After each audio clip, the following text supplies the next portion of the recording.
오늘은 본문의 말씀을 통하여 아브라함의 신앙 첫 번째 말씀을 나누도록 하겠습니다. 여러분, 어떤 사람이 믿음이 좋은 사람일까요? 그것은 바로 하나님과의 관계가 친밀하고 돈독한 사람, 즉 하나님과 가까이 하는 사람이 믿음이 좋은 사람입니다. 그러니까 이 말이 무엇입니까? 하나님과의 관계에 따라 믿음이 좋을 수도 있고 나쁠 수도 있다는 것입니다. 그렇다면 믿음이 좋은 사람들의 특징은 무엇일까요? 그것은 바로 언제나 하나님 중심으로 인생을 살아간다는 것입니다. 그러니까 인생의 목적을 하나님께 두고 살 줄 안다는 것이에요.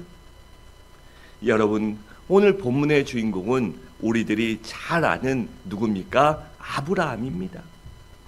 그는 육신적으로는 이스라엘 사람들의 조상이요, 영적으로는 모든 믿는 성도들의 조상입니다. 그렇다면 이 아브라함이 어떻게 하나님 앞에 인정받아서 이런 이스라엘의 조상이 되고 믿는 성도들의 조상이 되었을까요? 그러니까 아브라함은 어떤 신앙을 소유했었냐는 것입니다. 첫째로는 아브라함은 하나님의 부르심에 순종할 줄 아는 신앙을 갖고 있었습니다. 8절 상반절이 이렇게 말씀합니다. 믿음으로 아브라함은 부르심을 받았을 때에 무엇을 해요? 순종하여 라고 했습니다. 여러분, 아브라함의 고향이 어디입니까? 그것은 인류의 4대 문명의 발상지 중 한 곳인 이 메소포타미아 지역, 즉 갈대아 우르였어요. 그러니까 지금으로 말하면 이 이라크 남부 지역이었습니다. 그는 거기서 살아가며 조상 대대로 섬겨온 우상을 섬기며 그렇게 살아갔습니다. 그런데 전승에 따르면 이 아브라함의 아버지 데라는 무슨 일을 했다고 합니까? 우상을 만들어 파는 일을 했다고 합니다. 그러니까 아브라함은 가정 환경적으로는 아주 우상에 쩔어 있는 사람이었어요. 아버지가 우상을 만들어 파는 일을 하는데 그 아브라함이라고 하나님을 믿었겠습니까? 우상을 만들고 섬기는 일을 아마도 했을 것입니다. 그런데 그런 아브라함에게 어느 날 하나님께서 찾아오셔서 말씀하십니다. 이렇게 말씀하셔요. 너는 너의 본토 친척 아비 집을 떠나 내가 지시하는 땅으로 가라. 내가 너로 큰 민족을 이루고 내게 복을 주어 내 이름을 창대하게 하리니 너는 복의 근원이 될지니라 라는 그런 아주 놀라운 말씀을 하십니다. 그러니까 이 말씀이 무엇입니까? 아브라함아, 이제 너는 종교를 바꿔서 지금까지 내가 섬기던 신을 버리고 나를 섬기라. 그러면 내가 너를 믿음의 조상이요 축복의 조상으로 만들어 주시겠다는 말씀입니다. 여러분, 참으로 놀랍고 우리 같으면 할렐루야 할 말씀이죠. 그런데 여러분, 아브라함이 그때 몇 살인지 아십니까? 75세였습니다. 여러분, 사람들이 젊었을 때는 무슨 새로운 일을 도전하기도 쉽고 종교나 삶이나 지역을 바꾸는 것이 쉽습니다. 그런데 늙어서도 그것도 수십 년 동안 믿어왔던 종교를 바꾼다는 것이 어디 그렇게 쉬운 일이겠습니까? 그러니 아브라함이 하나님이 그렇게 말씀하셨을 때 아멘, 네, 그렇게 하겠습니다. 즉시 순종하지 못했습니다. 그가 고민했을 것입니다. 그러다 그 고민을 끝내고 그래, 내가 종교를 바꿔보자. 지금까지 섬기던 신을 버리고 여호와 하나님을 섬겨보자 라고 그렇게 결단하고 순종했기 때문에 그가 믿음의 조상이 된 것입니다. 이런 만약 아브라함이 하나님의 부르심을 거역하고 우상을 섬겼다면 어찌 믿음의 조상이 될 수 있었겠습니까? 그런데 아브라함이 하나님의 부르심에 순종해서 하나님을 믿었기 때문에 의인이 되었고 믿음의 조상이 될 수 있었던 것입니다. 그래서 창세기 15장 6절은 이렇게 말씀합니다. 아브라함이 여호와를 믿으니 여호와께서 이를 무엇을 여겼다고요? 이를 그의 의로 여기셨느니라 라고 있습니다. 여러분, 우리가 어떻게 해서 구원받았습니까? 아브라함만 부르심을 받았습니까? 아닙니다. 이 자리에 있는 우리 모든 성도들, 아니 이 땅에 사는 모든 그리스도인들은 바로 하나님께서 창세전에 만세전에 우리들을 나를 택하시고 때가 되자 나를 불러주셨습니다. 그때 우리가 내가 하나님의 부르심에 순종해서 믿었기 때문에 구원받은 것입니다. 그러니까 구원이란 하나님께서 우리들에게 베풀어 주신 선물이란 것입니다. 여러분, 내가 무엇을 잘해서 구원받은 것이 아닙니다. 내가 잘난 것이 있어서 특별해서 하나님이 나를 택하시고 창세전에 내가 어머니 복중에 생기기도 전에 나를 택정하신 것이 아닙니다. 하나님께서 나를 사랑하셨기 때문에 그 사랑과 은혜의 선물로 나를 택하시고 때가 되자 구원하신 것입니다. 그래서 요한복음 15장 16절은 이렇게 말씀합니다. 너희가 나를 택한 것이 아니요 내가 너희를 택하여 세웠나니라고 주님께서 말씀하신 것입니다. 또 로마서 8장 29절과 30절은 이렇게 말씀합니다. 하나님이 미리 하신 자들을 또한 그 아들의 형상을 본받게 하기 위하여 미리 정하셨으니 이는 그런 많은 형제 중에서 맏아들이 되게 하려 하십니다. 또 미리 정하신 그들을 부르시고 부르신 그들을 또한 의롭다 하시고 의롭다 하신 그들을 또한 영화롭게 하셨느니라 라고 했습니다. 여러분, 예수님의 제자들을 보세요. 저들이 예수님을 먼저 찾아간 것이 아닙니다.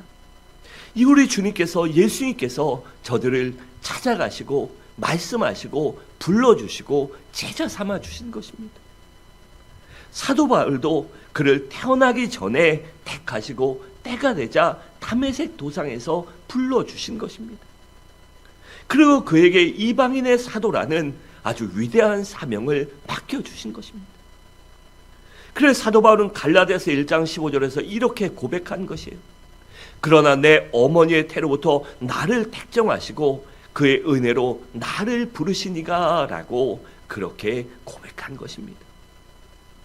여러분, 그래서 하나님이 부르실 때 즉시 순종하고 믿고 따르면 우리 모두 죄사함 받고 영생을 얻게 됩니다.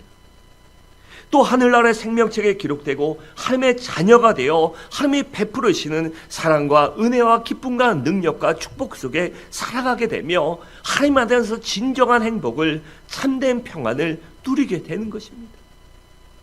하지만 하나님께서 부르셨을 때 여러 가지 이유, 즉 종교를 바꾸면 뭔가 큰일 나지 않을까?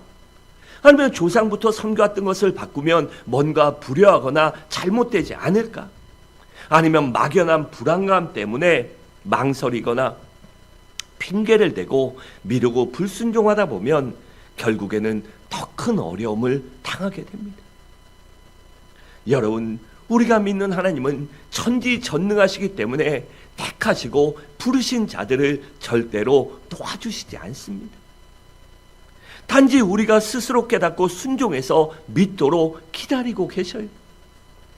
하지만 그렇게 하나님이 기다리시는데도 계속해서 불순종하고 하나님 앞에 나오지 않으면 하나님이 그때는 어쩔 수 없이 손을 대십니다. 그러면 때로는 견딜 수 없는 환난과 어려움을 당하게 돼요. 그러면 그때서야 회개하고 돌아오게 되는 것이에요.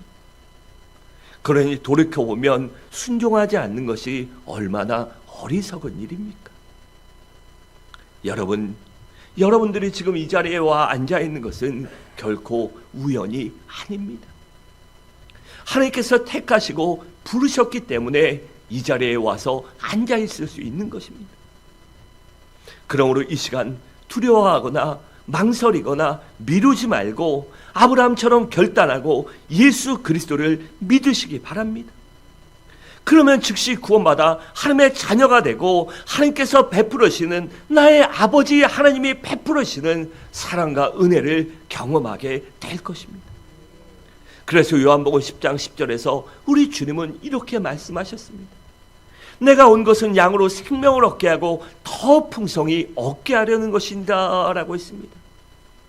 여러분, 이렇게 생명을 주시며 풍성을 주시는 우리 주님을 믿고 순종해서 그 안에 하나님의 은혜를 누리며 살아가시기 바랍니다. 둘째로 아브라함은 하나님의 지시에 순종하는 신앙을 갖고 있었습니다. 여러분, 하나님께서 아브라함에게 뭐라고 말씀하셨습니까? 내가 지시하는 땅으로 가라라고 말씀하셨습니다. 그 가라고 말씀하신 땅이 무엇입니까? 바로 가나안 땅입니다. 그런데 여기 문제가 하나 있었어요. 그것이 무엇입니까? 8절처럼 갈 바를 알지 못하고라고 합니다. 즉 하나님께서 가라고는 하셨는데 내가 지시하는 대로 가라. 근데 그 갈 땅에 대한 정보를 전혀 주시지 않았다는 것입니다. 가령 그 땅의 위치를 알려주시거나 그 땅의 기후나 넓이 아니면 그 땅에 누가 살고 있는지 그들이 무슨 종교를 갖고 있고 어떤 습성을 갖고 있는지 뭐 그런 것들을 전혀 알려주시지 않았다는 것입니다. 여러분, 그렇게 정보를 알면 얼마나 좋아요. 하지만 하나님께서 내가 지시할 땅으로 가라. 그때 아브라함은 무조건 순종했습니다. 여러분, 이것이 무엇을 말합니까? 아브라함이 그렇게 하나님을 믿었다는 것입니다. 여러분, 아브라함이 지금 몇 살입니까? 75세입니다. 여러분, 사람이 젊어서는요, 환경을 바꿀 수 있습니다. 이사도 다닐 수 있고 아니면 어디 여행 가기도 쉽고 쉬워요. 그런데 여러분, 나이가 들어보십시오. 그 삶의 환경을 바운더리를 바꾼다는 것이 쉬운 일이 아닙니다. 여러분, 젊어서는 고향을 떠나서 돈 벌려고 대도시도 가고 어디 일거리 있는 데도 가고 갑니다. 하지만 사람들 보면 어떻습니까? 대다수 나이 먹으면요, 고향에 돌아오길 원합니다. 자기가 망하거나 어렵지만 않으면요, 고향에 돌아와 살기를 원해요. 특히 성공한 사람들은 고향 와서 나 이렇게 잘 됐다 자랑하길 원하죠. 그것이 사람의 특징입니다. 그러니 아브라함도 75세에 아무것도 가르쳐 주시지 않은 그 미지의 땅으로 가는 것이 어찌 쉬웠겠습니까? 그런데 놀라운 사실은 아브라함이 하나님 말씀에 순종하여 지시한 땅으로 떠났다는 사실입니다. 여러분, 이것이 바로 믿음이고 신앙입니다. 여러분, 참신앙은 인간의 이성이나 지식이나 지성이나 합리적인 사고를 초월할 줄 알아야 합니다. 그렇다고 해서 기독교가 반지성적이고 반이성적이고 반과학적인 종교가 아니라는 사실입니다. 기독교는 그 모든 것을 초월한다는 것입니다. 여러분, 세상 사람이나 과학은 어떻습니까? 먼저 그것을 경험하고 이해한 다음에 믿는 것입니다. 제가 수차례 말씀드렸지요. 법칙과 론이 있다. 과학에는 만류 인력의 법칙, 중력의 법칙, 가속도의 법칙, 그것은요 증명된 것입니다. 그래서 사람들이 믿지요. 그것은 불변의 진리이기 때문입니다. 이 지구가 존재하는 한 이 지구상에서 사람들이 살아갈 수 있는 환경이라면 그 법칙은 절대 변하지 않아요. 그래서 법칙이라고 그러고 사람들이 그것을 주장하는 것이에요. 하지만 론은 어떻습니까? 이론일 뿐입니다. 그래, 그건 믿으면 안 돼요. 그런데 사람들은 진화론을 믿고 여러 가지 잘못된 것들을 믿습니다. 그것은 종교나 신앙이 아닌데 과학을 종교나 신앙처럼 신념처럼 잘못 생각하기 때문입니다. 여러분, 과학은 세상을 이렇게 먼저 경험하고 이해한 것을 믿어요. 하지만 기독교는 어떻습니까? 먼저 믿습니다. 하나님의 말씀하시면 하나님 믿습니다. 아버지 믿습니다. 예수님 믿습니다. 성령님 믿습니다. 제가 하나님의 말씀을 믿습니다. 하고 믿습니다. 그리고 믿고 났더니 그 후에 믿음대로 경험이 생기는 것입니다. 여러분, 우리가 살아오면서 신앙생활하면서 믿음이 있는 성도들은 경험해 봤을 것입니다. 눈앞에 아무것도 보이지 않고 눈앞에 해결책도 없고 어떠한 것도 보이지 않지만 하나님이 내게 말씀하십니다. 성령님의 말씀이 깨달아지고 믿어지게 하셔요. 그때 내가 고백합니다. 하나님 믿습니다. 하나님 도와주실 줄 믿습니다. 하나님 함께 하실 줄 믿습니다. 하나님 승리하게 하실 줄 믿습니다. 그렇게 믿었더니 어떻게 됩니까? 그 믿음대로 승리케 하시고 일으켜 주시고 갈 길을 보시고 도와주셨습니다. 여러분, 그것이 바로 믿음이요 신앙입니다. 여러분, 그렇기 때문에요, 우리 성도의 신앙은 철저히 하나님 말씀 중심이 되어야 합니다. 하나님이 말씀하시면 그것이 무엇이든 간에 아멘으로 순종할 줄 알아야 하며, 우리의 삶 가운데 하나님의 말씀이 아니면요 순종하면 안 되는 것입니다. 여러분, 하나님은 아브라함에게 환상으로 가나안 땅을 보여주지 않았어요. 단지 말씀만 하셨습니다. 그런데도 아브라함은 그 말씀에 순종해서 지시한 땅으로 갔습니다.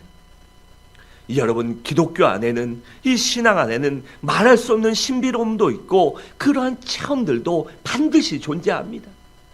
그리고 우리 성도들은 그 신비로운 영적인 체험을 무조건 해야 합니다. 무조건 해야 돼요. 그건 누구라도요, 기도의 응답을 체험해야 되고 영적으로 환상이나 미래도 하나님의 말씀하신 것들을 볼 줄 알아야 합니다. 하지만 그렇다고 해서 그것에 근거해서 신앙생활에서는 안 됩니다. 그러한 것들의, 영적인 것들의 근거에서 신앙생활하면 그것이 바로 신비주의이기 때문이에요. 여러분, 우리 그리스도인들은 언제나 말씀 중심의 신앙이 되어야 합니다. 그래서 하나님 말씀이라면 나아가야 하고 순종해야 되고 또한 믿어야 하는 것입니다. 그래서 말씀 안에서 놀라운 경험이나 여러 가지 체험을 반드시 해야 하는 것입니다. 여러분, 진정한 신앙은 하나님의 말씀에 순종할 줄 아는 것입니다. 그리고 그 순종이 축복을 낳는 것입니다. 여러분, 그렇기 때문에 우리 모든 그리스도인들은 예수 믿는 순간부터 순종학교에 입학을 해야 합니다. 순종학교에 입학해서 순종하며 살 줄 알아야 합니다. 여러분, 순종이 우리를 위대한 믿음의 사람으로, 기적과 축복의 사람으로 만들어주는 것입니다. 여러분, 성경을 보십시오. 수많은 기적과 이적을 체험했던 사람들, 하나님의 능력을 체험했던 사람들은 모두 다 하나님의 말씀에, 우리 주님의 말씀에, 성령님의 감동하심에, 명령하심에 순종했습니다. 그렇기 때문에 그들이 기적과 은혜를 체험한 것입니다. 순종하지 않은 사람이 어떻게 기적을 체험하겠습니까? 순종하지 않고 말씀을 믿지 않는데 어떻게 하나님의 도와주심을 경험할 수 있겠습니까? 여러분, 그렇다면 우리가 어떻게 해야 순종할 수 있을까요? 그것은 먼저는 자기 자신의 교만과 고집과 아집과 생각을 깨트릴 줄 알아야 합니다. 그리고 날마다 자신의 정과 욕심을 십자가 밑에, 십자가 앞에 못 박고 죽여야 합니다. 또한 날마다 성령 충만을 받아야만 합니다. 그래서 성령 하나님께서 나를 지배하시도록, 나를 다스리시도록 순종할 수 있을 때 바로 믿음이 생기고 힘이 생기고 능력이 생기는 것입니다. 셋째로, 아브라함은 내세의 소망을 둔 신앙을 갖고 있었습니다.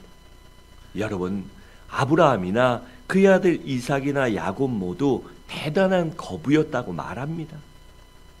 그런데도 그들은 넓은 땅에 좋은 집을 짓고 좋은 가구를 들이고 그렇게 살지 않았습니다. 그들은 오직 텐트에서 이 필요한 일부의 살림살이만 놓고 불편하게 살았습니다. 저들이 왜 그렇게 살았을까요? 그것은 바로 영원하신 하늘나라에 소망을 두고 살았기 때문입니다. 그러니까 영원한 내세, 즉 하나님 나라, 천국, 하나님의 도성을 고향으로 바라보며 살았기 때문이라는 것이에요. 여러분, 우리가 예수 그리스도를 믿는 궁극적인 목적이 무엇입니까? 그것은 바로 사후의 하늘나라, 천국에 가는 것 아닙니까? 왜일까요? 그것에는 하나님 아버지가 계시며 우리 주 예수님이 계시며 믿음의 선배들이 있는 곳이기 때문입니다. 또한 그곳에는 밤이 없고 마귀가 없고 죄가 없고 죽음이 없기 때문입니다. 그것은 언제나 기쁨과 사랑과 영원한 안식과 노래와 평안만이 넘치기 때문이에요.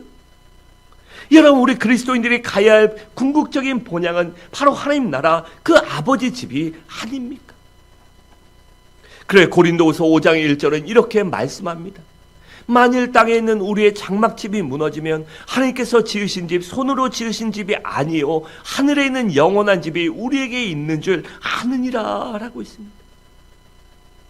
여러분, 그렇다면 이 내세의 소망을 두고 사는 사람들의 특징은 무엇일까요?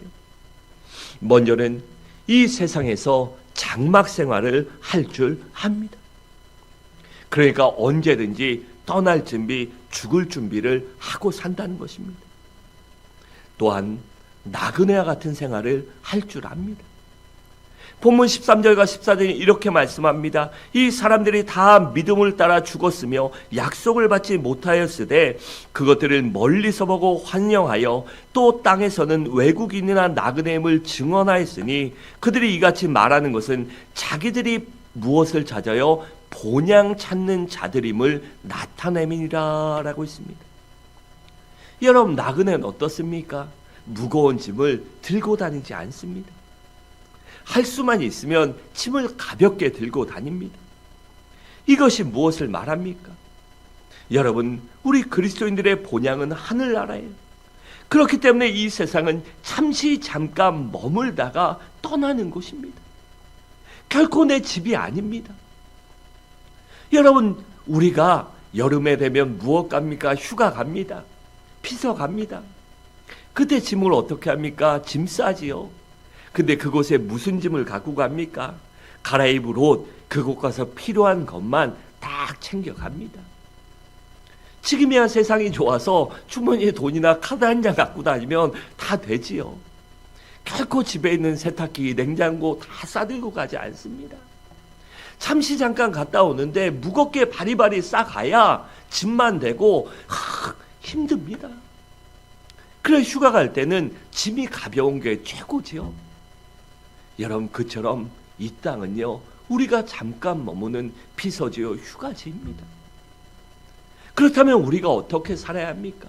바리바리 싸들고 이 세상 것에 바라보며 그것에 매여 살면 되겠습니까? 그래, 세상 것에 눈이 멀고 탐욕으로 가득하고 세상의 것을 목적으로 살아서는 안 되는 것입니다. 나그네가 언제나 집을 그리워하듯이 내 집이 제일 좋다. 여러분, 놀러 가면 하루 이틀 좋습니다. 그런데 3일, 4일, 5일, 한 달, 2달 지나면요, 집이 그립습니다. 내 집이 제일 편하기 때문이죠. 그처럼 본향을 바라보며 살아야 하는 것입니다. 또한 나그네는 집에 돌아갈 시간이 가까울수록 가족들에게 줄 선물 꾸러미를 준비하듯이 하늘나라 갔을 때 하나님 앞에 내놓을 선물 꾸러미를 준비할 줄 알아야 합니다. 여러분, 그것이 무엇입니까? 하나님 앞에 내어놓을 선물 꾸러미, 그것이 무엇입니까? 바로 내가 이 땅에 있을 때 주님과 주님의 몸된 교회를 위해 헌신하고 봉사하고 충성하는 것입니다. 하나님을 섬기며 이웃을 섬기는 것입니다.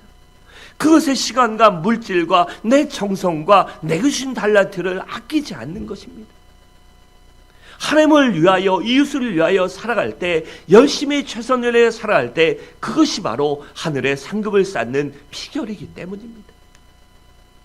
또한 선교나 전도, 즉 이웃을 섬기기 위해서 아낌없이 시간과 몸과 정성과 물질을 사용하는 것입니다. 여러분, 하나님이 명령하신 것이 무엇입니까? 하나님의 계명을 함축하면 무엇입니까? 하나님 사랑, 이웃 사랑입니다.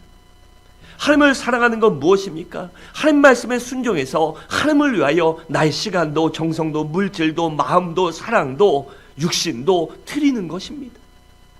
하나님이 필요하실 때 그 모든 것들을 배단이 마리아처럼 헌신하는 것입니다. 또 이웃사랑이 무엇입니까?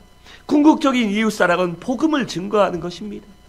그래서 선교와 전도를 위해서 내게 있는 시간과 물질과 정성을 아낌없이 드리는 것, 그것이 바로 이웃사랑의 최고의 핵심인 것입니다. 여러분, 비록 우리의 육신은 이 세상에 살고 있지만 우리의 시민권은 하늘나라에 있습니다. 그리고 우리가 언젠가 돌아갈 본향도 바로 하늘나라입니다. 그러므로 그것을 바라보며 살아가시기 바랍니다.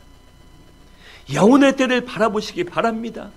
영혼의 때 하나님 앞에 상급받을 그 순간을 바라보며 고대하며 열망하며 살아가시기 바랍니다.